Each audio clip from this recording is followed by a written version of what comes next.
Pali chinkulirano pakati pa oyimba Driemo komanso oyimba uja amene takhala tikumudziwa bwino tonse Rashid. Koma nkhani ndi yakuti chimene chinachitika ndi chani kuti mpakana zinthu zikafike potere.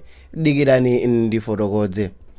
Chaka chake chinali cha 2021 nthawi imeneyo Rashid atafika paja potchuka pokuti wina aliyense amayimbira m'manja Rashid akatulusa nyimbo. Rashid kutulusa nyimbo amangwaudza Amalawi kuti be ready kumva nyimbo yabwino. Amalawi sankafunsanso kuti nyimbo yake mutu wake ukhala chani chifukwa Amalawi ankadziwiratu kuti nyimbo imene ikubwerayo ikhala hiti, nyimbo imene ikubwerayo ikhala nyimbo yokuti tikamvera ndi okondedwa athu, tikamvera ndi apabanja athu tikhala osangalala.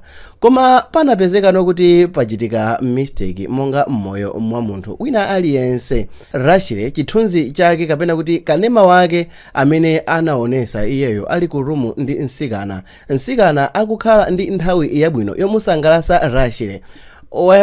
Zinapezekano kuti sizinathe bwino. Video iyo inathera pa social media, zinthu zambiri zinachitika. Rashid anayaluka.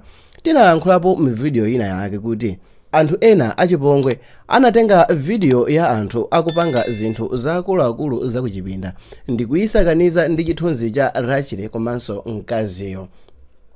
Kenaka kunapezekano kuti mbiri inatchuka ndithu kuti Rashid watulusa kapena kuti wajambula mavideo anthu akuluakulu, mavideo anthu akugonana.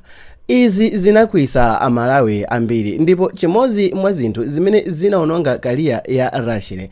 Tiyeni tilankhule pano moona mtima kuti zinali zinthu zake zimenezi. Kanemayo atatuluka dzina lake la Rashid lili mkamwakamwa. Patadusa tsiku limodzi Rashid anatulusa nyimbo mwa fast kwambiri, nyimbo ija imene amati kumayamika. Nyimbo ya kumayamika inali hiti, onele kuti inatuluka mu nthawi yolakwika.